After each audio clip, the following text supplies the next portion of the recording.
Viraja, yes yes yes yes, 1000 time yes, millions time yes. Okay, yes yes yes, I do. Devai Kartik Thakur, I am always yours. तसं पलीकडे फोनवर असलेल्या त्याच्या डोळ्यातून पण पाणी वाहू लागले. काश मी आता तिच्यासमोर असतो तर. बट नेव्हर माइंड, मी आता तिथे पोचतोच आहे. माझ्या प्रेमाकडे, माझ्या सोलमेंटकडे, माझ्या जानकडे. देवाय आनंदाने सीटवर फेकलेलं आपलं ब्लेझर उचलत, पिल्लू आता तू कुठे आहेस? मी पोहोचतो तिथे 5 मिनिटात.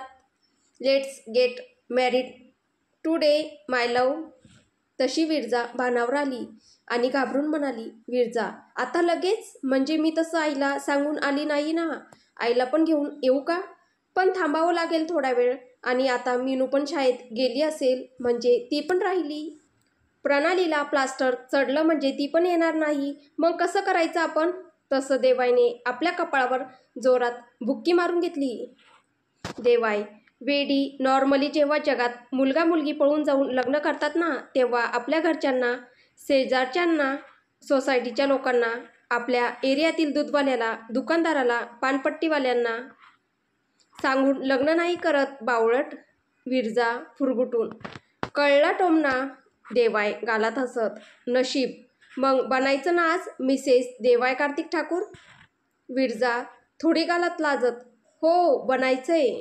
पण पळून जाऊन नाही तर सगळ्यांसमोर मानाने, पूर्ण आदराने, अगदी सनईच्या सुरात, मंगलाष्टकाच्या घोषात. तो अंतरपाठ सारून देवाब्राह्मणांच्या साक्षीने तुझ्या नावाचं मंगळसूत्र गळ्यात बांधायचं आहे. संपूर्ण जगासमोर तुझ्या नावाचं कुंकू भांगेत भरून व्हायचंय. चिरंजीवी सौभाग्य काक्षिणी विरजा देवाय ठाकूर, ठाकूर खानदानाची कुलवधू, देवाय ठाकूरची बायको मिसेस देवाय कार्तिक ठाकूर. क्षणात ते दोघे आपल्या सुखस्वप्नात रममाण झाले. शेवटी असंच तर लग्न होणार होतं ना त्यांचं, अगदी सनईच्या सुरात, मंगलाष्टकाच्या घोषात. तो अंतरपाठ सारून देवाब्राह्मणांच्या साक्षीने द देवाय कार्तिक ठाकूरच्या नावाचं मंगळसूत्र गळ्यात पडणार होतं ना विरजाच्या. नियती पण किती विचित्र असते ना. आपल्या नशिबाचा निकाल तर आधीच लावून मोकळी झालेली असते. मग का खेळवती ती निष्पाप जीवांना उगाचच एका लाकडी कळसूत्री बाहुल्यांसारखी. देवाया आनंदाने आपले भरलेले डोळे पुसतो. देवाय, जान, आपलं लग्न अगदी असंच होईल, अगदी तुझ्या मनासारखं. मी आजच सगळ्या घरातल्यांशी बोलतो, मग मागणी घालायला येतो तुझ्या घरी. तशी विरजा पण आनंदाने हो बोलते. एकमेकांना फ्लाइंग किस देऊन ते दोघे पण फोन ठेवतात. विरजा फोन ठेवते आणि आजूबाजूला बघते तर आजूबाजूला बऱ्याच बग्यांची गर्दी झाली होती. तिलाच बघून दात विचकून हसत होते ते सगळे. पण विरजाला आज कशाचीच पर्वा नव्हती. तिचा देव होता ना तिच्या पाठीशी. मग सारं जग गेलं खड्ड्यात. स्वतःच्या प्रेमासाठी जणू जगाशी लढायला सिद्ध झाली होती ती. खरंच प्रेमात किती ताकद असते. आणि हेच प्रेम ओंजळीतून निसटलं तर. वेळ संध्याकाळची. स्थळ विरजाचं कॉलेज. विरजा कधीपासून करणशी एकट्यात बोलण्याची संधी शोधत होती. कॉलेज सुटताना उगाचच मागे रेंगाळत होती ती. एव्हाना करणच्या पण लक्षात ती गोष्ट आली. म्हणून त्याने आपल्या सगळ्या मित्रांना काहीतरी कारण काढून पुढे पाठवलं आणि स्वतः मागे राहिला. करण आपल्या नेहमीच्या मिश्किल स्वरात, हॅलो जॅनीमन, का खोई हो, कहीं मुझे ही तो नहीं ढूंढ रही हो ना. तशी ती खळखळून हसायला लागली. करण होताच तसा, अगदी लाकडाच्या ओंडक्यालाही दात विचकायला लावेल असा. एकदम अतरंगी, चक्रम कुठला. खरंच ती त्याच्या बाबतीत खरंच खूप नशीबवान होती की तिला करणसारखा मित्र मिळाला. तिला असं आपल्याकडे सारखं रोखून बघताना बघून करणने अजूनच तिची खेचली. करण, खूप हँडसम आहोत आपण, माहीत आहे यार आपल्याला, पण असं सारखं बघून नजर नको लावूस यार, उगाच गर्लफ्रेंडची संख्या कमी होईल माझ्या. तसा विरजाने जोरात धपाटा घातला त्याच्या पाठीत. करण, आई ग, मम्मी, अगं किती मारतेस काळुंद्रे, मरेल ना हे कोकरू तुझ्या माराने. तसा विरजाला शॉकच बसतो आणि राग पण येतो खूप सारा. विरजा, मी काळुंद्री, काय डोळे फुटले आहेत का तुझे? हा बघ बघ, याला गोरा रंग बोलतात रे गाढवा. करण तिच्यासमोर आपले खांदे उचकवत, माझ्यापेक्षा तरी काळी आहेस ना. तसा विरजाला दुसरा धक्का बसतो. ती रागाने त्याला खुन्नस देत बोलते, तुला माहीत आहे तू ना एक नंबरचा नालायक आहे. करण अगदी स्टाईलमध्ये डोळ्यावर स्पोर्ट गॉगल चढवत, and it's my pleasure baby. तशी विरजा परत खदखदून हसायला लागते. प्रसंग कुठलाही असो, करण नेहमीच तिच्या आयुष्यात स्वतःच्या चांगुलपणाने आनंद पसरवायचा. What a beautiful soul. खदखदून हसता हसता विरजा अचानक थांबली आणि करणकडे बघितलं तिने आणि थोडं थांबत अडखळत त्याला विचारलं, विरजा काय एवढं चांगलं वागतोयस आम्हा सगळ्यांशी करण? करण आपल्या डोळ्यातले अश्रू लपवीत, तुला माहीत आहे विरजा, तुला कुठलीही चांगली मुलगी मिळून जाईल करण. नको आयुष्य वाया घालवू माझ्या पाठीमागे. करण तू नाही ना मिळणार स्वीटहार्ट. विरजा रडत, मी आणि देव लग्न करतोय लवकरच. तसा करणचा श्वासच कोंडून जातो. मोठ्या मुश्किलीने तो स्वतःला सावरतो, पण ओठातून शब्दच बाहेर पडत नसतात. करण अडखळत, मी तरी पण वाट बघेल तुझी अगदी मरेपर्यंत. तशी विरजा त्याच्याकडे चमकून बघते. डोळ्यातले अश्रू अनावर झाल्याने ती तिथून धावत पळत निघून जाते. करण पळत जाणाऱ्या विरजाकडे बघत बसतो. तुला माहीत नाही विरजा, मिस्टर ठाकूर कसा माणूस आहे. आज भले तू त्या देवाईवर प्रेम करतेस, पण मला विश्वास आहे तू परत येशील माझ्याकडे. माझ्यावर प्रेम करणार नाहीस कदाचित कधीच, पण मी मात्र आयुष्यभर सांभाळेल तुला, जपून ठेवेल तुला आपल्या हृदयाच्या या ओंजळीत.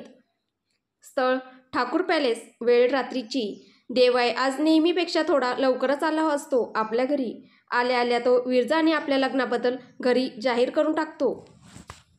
आबासाहेब त्याला कडकडून मिठीच मारतात. ध्रुव आणि कियारा तर आनंदाने नाचायलाच लागतात. विरजा घरी सून म्हणून येणार म्हटल्यावर जीजी साहेबांची तर भीतीने गाळणच उडते. त्या भीतीने आनंदीकडे बघतात तर आनंदी आणि किंजलच्या चेहऱ्यावरचा रंगच उडालेला असतो. हे सर्व इतक्या लवकर इतक्या झटपट होईल याची त्यांना जराही कल्पना नव्हती. जराही वेळ दिला नव्हता देवाने त्यांना. या रविवारीच विरजाच्या आईला प्रत्यक्ष भेटून लग्न फिक्स करायचं ठरवलं होतं त्याने. देवाईच्या काकाला राजीव ठाकूरला खरं तर देवाईचं लग्न ठरतंय हे बघून आनंदच झाला होता. चला पोरगा संसाराला लागतोय म्हणा. पण जेव्हा ती सून विरजा आहे हे कळलं तेव्हा मात्र टेन्शनने त्यांचं बीपी खालीवर होऊ लागलं. कारण येणाऱ्या सुनेचा दर्जा त्यांना चांगलाच माहीत होता. स्थळ विरजाचं घर. वेळ रात्रीची. करण विरजाला सोडायला घरापर्यंत आलेला, पण सुनीताबाईंच्या भरपूर आग्रहानंतर सुद्धा जास्त वेळ थांबला नाही. विरजा सुनीताबाईंना आपल्या आणि देवाईच्या लग्नाबद्दल सगळं आनंदाने सांगते. खूप खूप खुश होती आज. फायनली तिला तिचा राजकुमार आता मिळणार होता, तो पण कायमसाठी. सुनीताबाई एक नजर करणच्या चेहऱ्यावर टाकतात. त्याच्या चेहऱ्यावर एक भलं मोठं एकदम आनंदी स्मित होतं, अन त्याच्या पाठी मागे दडलं होतं तेवढंच मोठं दुःख. तो तसाच एकदा सुनीताबाईंकडे बघून हसतो अन काही न बोलता निघून जातो. सुनीताबाई अंधारात हळूहळू पावलं टाकत जाणाऱ्या करणच्या त्या आकृतीकडे खिन्नपणे बघतच बसतात. करण. वेळ दुसऱ्या दिवशी संध्याकाळी. स्थळ विरजाचं कॉलेज. विरजाला आज देवाईला भेटण्याची घाई झाली होती. त्याने तिला प्रपोज केल्यानंतर आणि तिने त्याला तो गोडसा होकार दिल्यानंतर ते दोघे एकमेकांशी भेटलेच नव्हते की नीटपणे बोललेच नव्हते. नुसता कासावीस जीव झाला होता तिचा. कधी हे लास्ट लेक्चर संपतं आणि मी त्याला भेटायला जाते असं झालेलं तिला. लास्ट लेक्चर सुरूही झालं नव्हतं तेवढ्यात तिचा फोन खणखणला. ती घाईघाईने नंबर न बघताच फोन उचलते. विरजा अगदी उत्साहित होऊन, हॅलो देव. देव पलीकडून, देव नाही मी आनंदी बोलते. तशी विरजा थोडी घाबरते.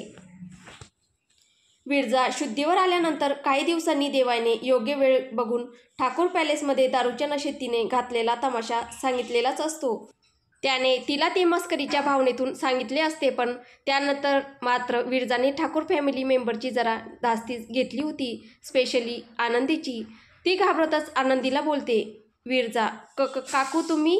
आनंदी, हो मीच. भीतीने ती आनंदीला नमस्ते बोलायचं पण विसरून जाते. विरजा चाचरत, काकू काय झालं? विरजाच्या घाबरण्यामुळे आनंदीचा इगो थोडा सुकावतो. आनंदी, आता तू ठाकूर घराण्याची कुलवधू बनणार तर तुझ्यासाठी थोडी शॉपिंग करायची म्हणत होती मी. नवीन कपडे घ्यायचे होते तुझ्यासाठी. विरजा घाबरत, नको माझ्यासाठी आहेत ना माझ्याकडे भरपूर. आनंदी रागाने, तू मला नाही म्हणत आहेस का? विरजा चाचरत. नाही, अजिबात नाही. Sorry, extremely sorry. आनंदी. गुड. मग माझा ड्रायव्हर तुला पिक करायला 10 मिनिटात पोहोचतोय तिथे. तयार राहा. विरजा. पण माझं कॉलेज? म्हणजे माझं लेक्चर संपले नाही आहेत अजून. मी ते कंप्लीट करून येते ना. आनंदी. 10 मिनिटात तुझ्या कॉलेजच्या गेटच्या बाहेर. आणि आनंदीने तो फोन धाडकन ठेवून दिला. विरजा त्या धाडकन ठेवून दिलेल्या फोनकडे सुन्नपणे बघत असते. 5 मिनिटानंतर ती आपली बॅग उचलून क्लासच्या बाहेर पडते खरी, पण का कुणास ठाऊक आज तिचा जीव उगाचच घाबरत असतो. कॉलेजच्या कॉरिडॉरमधून जाताना तिला तिथे एडिंगला करण आपल्या मित्रांसोबत उभा असलेला दिसतो. सांगू का त्याला? सांगू का मी कुठे जात आहे? नको नको, उगाचच त्याला आपला अजून त्रास नको. आधीच आपण त्याला नकार दिला आहे, त्यातून त्याचा असा फायदा उचलणं ठीक नाही. करणकडे वळवलेली आपली पावलं तिने मागे घेतली आणि ती कॉलेजच्या गेटच्या दिशेने निघाली. काय झालं माहीत नाही. अचानक करणला अस्वस्थ वाटू लागलं. त्याने मागे वळून बघितलं तर विरजा कॉलेजच्या गेटच्या बाहेर जाताना त्याला दिसली. का आज एवढं बेचैन होतंय? का अशी अस्वस्थता दाटून येते मनात? आजच्या आधी तर असे कधी वाटलं नव्हतं. मग आजच का ही भीती उरी? करण विचार करत असतो. त्याचे मित्र त्याला कॅन्टीनमध्ये चालायला खूप आग्रह करत असतात, पण तो ते सगळं सोडून विरजाच्या मागे मागे निघतो. असं कोणाचा पाठलाग करणं खरं तर बरोबर नव्हतं, विशेष करून त्या व्यक्तीचा जिच्यावर आपण मनापासून प्रेम केलंय आणि तिने आपल्या प्रेमाला नकार दिलाय. पण त्याचं मन आज मानतच नव्हतं. काहीतरी धोक्याची सूचना वारंवार देत होतं ते त्याला. इथे विरजा सारखी मोबाईलकडे बघत असते. ती देवायला फोन करायचा सारखा प्रयत्न करत असते, पण देवाय इम्पॉर्टंट मीटिंगमध्ये असल्यामुळे त्याचा फोन स्विच ऑफ असतो. जॉनला कॉल करावा का? पण नको, एवढं काय मोठं होणार आहे आज? नुसती शॉपिंग तर करायची आहे त्याच्या काकूबरोबर. उगाचच पराचा कावळा करतेस विरजा तू, आणि स्वतःबरोबर सगळ्यांना पण त्रास देतेस. ती तो फोन परत तसाच बॅगेत ठेवून देते, पण मनातल्या मनात देवायचा फोन येवो अशी सारखी प्रार्थना करत असते. तेवढ्यात आनंदीची कार येते आणि विरजाला पिकअप करून निघून जाते. करण पण बाईक काढून विरजाच्या पाठीमागे जातो. बऱ्याच वेळ गेल्यानंतर कार होरायझन हॉटेलच्या अगदी एंट्रन्स समोरच उभी राहते. ठाकूर खानदानाची कार असल्यामुळे दरबान आणि मॅनेजर पटकन धावत येतात आणि दरवाजा उघडतात. विरजा कारच्या बाहेर पाऊल टाकते आणि गोठूनच जाते. हे हॉटेल? ही जागा नाही नाही. विरजा भीतीने गोठूनच जाते. तिचे हातपाय थरथर कापायला लागतात. का मला माझं नशीब सारखं सारखं माझ्या दुर्दैवाकडे घेऊन येतंय? ती भीतीने झटकन मागे वळते आणि जितक्या लवकर होईल तितकं त्या हॉटेलच्या बाहेर पडायचा प्रयत्न करते. पण तितक्यात तिथली रिसेप्शनिस्ट तिचा रस्ता अडवते आणि मोठ्या आदबीने बोलते. Good evening ma'am. विरजा त्या रिसेप्शनिस्टच्या नजरेचा वेध घेते. पाठीमागे वळते तर तिला तिच्या पाठीमागे आनंदी एक एविल स्माईल देत असलेली दिसून येते. विरजा काही बोलणार तितक्यात आनंदी तिचा हात पकडून तिला एका रूममध्ये खेचत घेऊन जाते. इथे करणची बाईक होरायझन हॉटेलच्या बाहेर येऊन उभी राहते. विरजाला आतमध्ये जाताना बघून तो चकितच होतो. ही ह्या हॉटेलमध्ये कशी? ते हॉटेल शहरातील नामचित टॉप 7 स्टार हॉटेल पैकी एक होतं. अत्यंत आलिशान, सुंदर, अतिश्रीमंत असलेल्या त्या हॉटेलमध्ये श्रीमंतांना पण कमीच प्रवेश मिळायचा. तिथे करणची काय ऐपत? केवळ अपॉइंटमेंट घेऊनच त्या हॉटेलमध्ये एंट्री होती. तरी पण करण आतमध्ये जाण्याचा आटोकाट प्रयत्न करत होता. पण गेटवरचे सिक्युरिटी गार्ड्स काही ऐकायला तयारच नव्हते. करणचा जीव खाली बसत जात होता. तो राहून राहून विचार करत होता की देवाय कसा विरजाला ह्या हॉटेलमध्ये घेऊन येऊ शकतो? ह्या हॉटेलमध्ये? ह्या नाही, पण देवाय नक्कीच विरजाला ह्या हॉटेलमध्ये घेऊन येणार नाही. नक्कीच कुणीतरी दुसरंच आहे या मागे. तो अक्षरशः बेचैन होऊन हॉटेलच्या बाहेर एरझारा मारत असतो. इथे देवाय त्याच्या मीटिंग्समध्ये होता. संध्याकाळी 5ला सुरू झालेलं डिस्कशन प्रेझेंटेशन संपायचं नावच घेत नव्हतं. का माहीत नाही, कुणास ठाऊक, जीव खूप घाबराघुबरा झाला होता त्याचा. तरी पण तो मीटिंग खेचत होता. आपल्या मनातील भीतीला दाबून टाकत होता. खूप खूप इम्पॉर्टंट डील्स होणार होत्या आज. अडवून ठेवत होता स्वतःच्या मनातल्या भावनांना कसाबसा. वेळ जात होता, पण ती भावना काही केल्या कमी होईच ना. एक क्षण असा आला की त्याचा श्वास गुदमरू लागला. तो अक्षरशः कासावीस झाला. त्याने भर मीटिंगमध्ये आपलं ब्लेझर काढून फेकला आणि फटाफट गळ्यातला टाय लूज करू लागला. तसा जॉन अलर्ट झाला. पटकन धावत देवाईकडे आला. John, boss, are you okay? घामाघूम झालेला तो मोठमोठा श्वास घेत जॉनकडे बघून बोलतो. Nothing is okay John, something is definitely wrong. त्या एवढ्या मोठ्या डील्स, ती एवढी इम्पॉर्टंट मीटिंग सगळी तो तिथल्या तिथे कॅन्सल करतो. क्लायंट्स निघून गेल्यानंतर आता त्या रूममध्ये फक्त जॉन, राणा, जोसेफ आणि देवाय असते. देवाय आपल्या छातीवर हात ठेवून चोळत असतो. राणा काळजीने, बॉस प्लीज आपण हॉस्पिटलमध्ये जाऊया. देवाय मोठमोठ्याने श्वास घेत, हा हार्ट अटॅक नाही आहे Rana. This is something else. Something big is happening. Something very very bad. पण नक्की काय? देवाय डोळे बंद करून आपले श्वास कंट्रोल करण्याचा प्रयत्न करतो आणि मनातल्या मनात आपल्या जवळच्या व्यक्तींची नावे घेऊ लागतो. त्याच्या ओठात पहिलंच नाव विरजाचं होतं आणि त्याच्या हृदयाने जोरात झटका दिला. तसा देवायचा चेहरा पांढरा फटक पडला. Not again. तो घाईघाईने विरजाला फोन लावायचा प्रयत्न करतो. रिंग तर जात असते पण कोणी उचलत नसतं. तो एक एक क्षण देवायचा जीव घेऊन जात होता. उचल विरजा, उचल फोन. प्लीज उचल phone John. I beg of you, please pick up the phone darling. स्थळ होरायझन हॉटेल. इथे आनंदी तिला हात धरून एका रूममध्ये आणते आणि पाठीमागून दरवाजा धाडकन बंद करते. तशी विरजा घाबरून रूममध्ये इथे तिथे बघते. समोर मोठ्या मोठ्या स्टँडमध्ये, टेबलावर, काउचवर जिथे बघावं तिथं डिझायनर साड्या, डिझायनर ड्रेसेस, गोल्ड डायमंड ज्वेलरीचे असंख्य बॉक्सेस पसरलेले होते. ते बघून विरजाचा जीव भांड्यात पडतो. ती मनातल्या मनात स्वतःच्याच कपाळावर 17 वेळा हात मारून घेते. काय मूर्ख आहे मी. उगाचच घाबरत होते आणि उगाचच त्या देवायच्या काकींवर संशय घेत होते. नशीब त्यांना काही कळलं नाही. आता तसंही माझ्याबरोबर तसलं काही होणार नाही. तो माझा भूतकाळ होता आणि हा माझा वर्तमान काळ आज माझ्याबरोबर आहे. माझा देव माझ्याबरोबर आहे. सुरक्षित आहे मी, अगदी सुरक्षित. विरजा स्वतःच्या अस्वस्थ घाबरलेल्या मनाला उगाचच दिलासा द्यायचा प्रयत्न करत असते आणि तो किती फोल आहे हे तिलाही कळत असतं.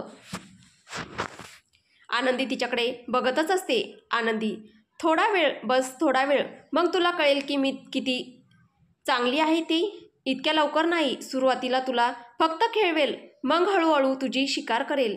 एवढी काही कसली आहे डार्लिंग? अजून तर पूर्ण रात्र बाकी आहे. इथे देवाय तिला फोनवर फोन करत असतो. काउचवर ठेवलेल्या विरजाच्या पर्समध्ये तो फोन अगदी सायलेंट मोडवर वाजत असतो. विरजाचं लक्ष नाही आहे हे बघून आनंदी तो फोन गपचूप उचलते. बावळटने त्याला लॉक पण लावलेलं नसतं. ते बघून आनंदीच्या चेहऱ्यावर एविल स्माईल अजून गडद होत जाते. ती विरजाच्या फोनवरून देवाईला मेसेज करते. घरी आहे, आता नाही बोलू शकत. आई रागात आहे, नंतर कॉल करते. Bye, love you darling. इथे विरजाचा मेसेज आल्याने देवाई जरा निश्चित होतो, पण त्याच्या मनातील अस्वस्थता काही कमी होत नसते. तो धडाधड सगळीकडे फोन लावतो, पण सगळीकडे तर ऑल ओके असतं. आबा, किंजल, जिजी, ध्रुव, राजीव काका, कियारा, आनंदी सगळं ऑल ओके असतात. ठाकूर एम्पायर वेगवेगळ्या बिझनेस ऑफिसेसमध्ये, हॉटेल्स, फॅक्टरीज, कारखाने, oil refinery, share market, all okay, all perfect. मग नक्की प्रॉब्लेम आहे तरी कुठे? देवाईचं डोकं नुसतं विचार करून करून भंडावून गेलं होतं. सुचत नव्हतं त्याला काहीच. दोन्ही हातात डोकं गच्च धरून बसलेला तो आणि अचानक मध्येच थांबला. एक मिनिट, तो विरजाचा मेसेज. तसा त्याने तोंडावर हात गचकन दाबून धरला. विरजा त्याला कधीच डार्लिंग बोलत नसते, स्वतःहून तर नाहीच नाही. ते लाजाळूचं झाड तर इतकं घाबरट होतं की साधं तिच्या तोंडातून आय लव्ह यू बोलून घ्यायला त्यासुद्धा देवायला महाकष्ट पडायचे. अक्षरशः नाकी नऊ यायचे त्याचे. त्याने चमकून जॉनकडे बघितले. विरजा? तसंच जॉनच्या पण भुवया वरती गेल्या. लगोलग देवायची टीम कामाला लागली. पूर्ण इंटेलिजन्स टीम आणि सिक्युरिटी टीमला कामाला लावण्यात आलं. देवाई विरजाला वारंवार फोन करत होता, पण आता तिचा फोन स्विच ऑफ येत होता. देवाईचा जीव खालीवर होऊ लागला. त्याने लाथ मारून समोरच्या खुर्च्या तोडून टाकल्या. तसे रूममध्ये उपस्थित असलेले ते सगळे घाबरले आणि दुप्पट जोमाने कामाला लागले. जॉनने सितारा सिंगला स्पीकरवर घेतलं, जो आता इंटेलिजन्सच्या हेडक्वार्टरमध्ये बसला होता. सितारा सिंग स्पीकरवर होता आणि रूममध्ये बाकी सगळे त्याला ऐकत होते. सितारा सिंग, बॉस सितारा सिंग बोलतोय. देवाई, सितारा सिंग पुढे बोल. सितारा सिंग, मॅडम घरी नाही आहेत. देवाई तसा चिडून, ऑफकोर्स ती घरी नाही आहे इडियट, नाहीतर आपण या सिच्युएशनमध्ये का असतो. तसा सितारा सिंग वरमला. सितारा सिंग, बॉस ते मॅडम कॉलेजमधून आज लवकर निघाल्या. शेवटचे लेक्चर त्यांनी अटेंड केलं नाही. त्यांना घ्यायला गाडी आली होती आणि ती गाडी. देवाई जवळजवळ ओरडतोच सितारा सिंगवर. देवाई, सितारा सिंग, गाडी पुढे काय. सितारा सिंग, ती गाडी आनंदी मॅडमची होती. तसा देवायला धक्का बसतो. आता काही वेळापूर्वीच तर तो आनंदीशी बोलला होता, मग तिने ही गोष्ट का लपवून ठेवली त्याच्यापासून की विरजा तिच्याबरोबर आहे. तो घाबरला. Something is really not right, really not right. देवाई, आनंदी मॅडम कुठे आहेत सितारा सिंग. तसा सितारा सिंगने आवंडा गिळला. सितारा सिंग, होरायझन हॉटेल.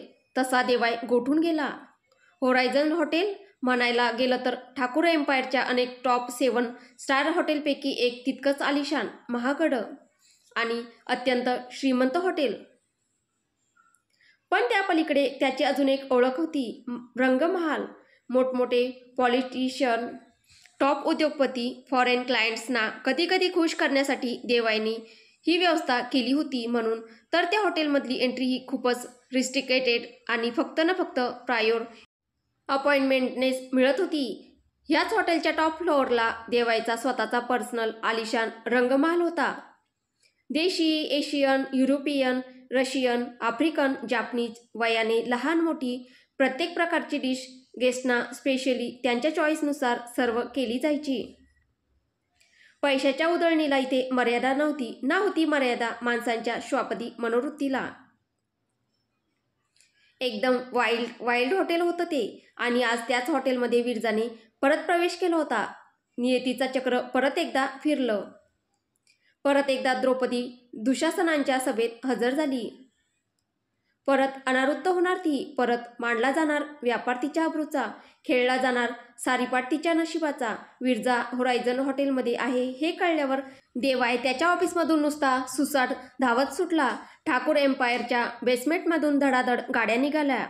देवाय कधीपासून त्याच्या प्रायव्हेट नंबरवरून होरायझनच्या हॉटलाईन नंबरवर फोन करत होता, पण ना तिथला स्टाफ फोन उचलत होता ना आनंदी. त्याने ताबडतोब सितारा सिंगला फोर्स घेऊन होरायझन हॉटेलला बोलवलं. त्याच्या नजरेसमोर विरजाचा इनोसंटचा फेस सारखा येत होता. स्वतःच्या इमेजची पर्वा न करता तो रडत होता, माझी जान, माझी विरजा. देवा प्लीज, माझ्या पापांची शिक्षा माझ्या निष्पाप जानला देऊ नको. प्लीज तिला वाचव. तिच्यावर दुसरा कुठला अनर्थ नको. तो एक क्षण मोजत होता नुसता. मोजत होते त्याच्याबरोबर असलेले सगळेच. जॉन, राणा आणि जोसेफला विरजा मॅडमचा तो निष्पापसा चेहरा सारखा आठवत होता, जो तो विरजा मॅडमला काही होऊ नये म्हणून देवाकडे धावा करत होता. संध्याकाळची वेळ होती. भयंकर ट्रॅफिक लागलं होतं. पुढे मोठा ॲक्सिडेंट झाला होता. 2-2, 3-3 मैलांच्या नुसत्या रांगा लागल्या होत्या गाड्यांच्या. देवाईच्या पण सगळ्याच गाड्या त्या ट्रॅफिकमध्ये अडकल्या होत्या. देवाईने कसंबसं 2 क्षण वाट बघितली. ट्रॅफिक सुटायचं नावच घेत नव्हतं. वेडापिसा झालेल्या त्याने धाडकन गाडीचं दार उघडलं आणि भर रस्त्यात ट्रॅफिकमध्ये वेड्यासारखा धावत सुटला तो आपल्या जानला वाचवायला. जान, मी येतोय मी पिल्लू, काही होणार नाही तुला राजा, मी काही होऊ देणार नाही सोन्या. रडत होता आणि जगाची पर्वा न करता फुटेस तोवर नुसता धावत होता देवाई. आणि त्याच्याबरोबर धावत होते त्याचे सगळेच बॉडीगार्ड्स.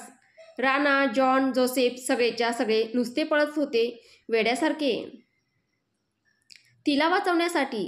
स्थळ होरायझन हॉटेल. इथे आनंदीच्या षडयंत्राशी अपरिचित असलेली विरजा घाबरत घाबरत त्या साड्या आणि ज्वेलरी बघू लागते.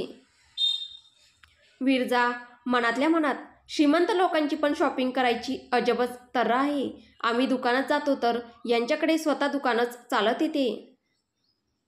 तिथला स्टाफ तिला एक एक साडी, एक एक ड्रेस, एक एक ज्वेलरी दाखवत असतो. ती आनंदीच्या प्रत्येक होला हो आणि नाहीला नाही म्हणत असते. तिला ना त्या महागड्या साड्यात इंटरेस्ट होता, ना त्या गोल्ड डायमंड ज्वेलरीत. तिला फक्त या भयानक शापित जागेतून लवकरात लवकर निघून जायचं होतं. मनातल्या मनात ती देवाचा सतत धावा करत होती. पण खरंच सोपं होतं का?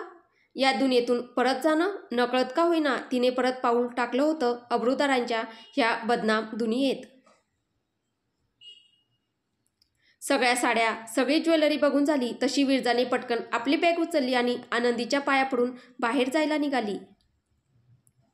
विरजा, काकू खूप उशीर झाला आहे, मी निघते. आई घरी वाट बघत असेल.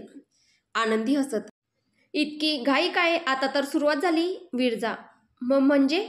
आनंदी, म्हणजे काही नाही, फक्त एक ड्रेस ट्राय कर, शेवटचा. मग जा की, पाहिजे तर मी स्वतः ड्रॉप करेल तुला तुझ्या घरापर्यंत. शेवटी तू ठाकूरांची होणारी कुलवधू आहेस ना. विरजा काही बोलत नाही, नुसती मान हलवते. तेवढ्यात एक माणूस येतो आणि विरजाच्या हातात एक ड्रेस ठेवतो. विरजा त्या ड्रेसवरचे आवरण दूर सारते आणि तिच्या शरीरातील रक्त गोठूनच जातं. धक्क्याने तिच्या हातातून तो ड्रेस गळून पडतो. विरजा थरथर कापत, मी असलं काही घालत नाही घालत मी. आणि ती पटकन बॅग उचलून जायला लागते. तसं आनंदी तिचे केस ओढून तिला जोरात पाठीमागे खेचते. विरजा अगदी कळवळून, आ आ. आनंदी अगदी मृदू आवाजात, तू खरंच घालत नाही हे असले कपडे? खरंच नाही?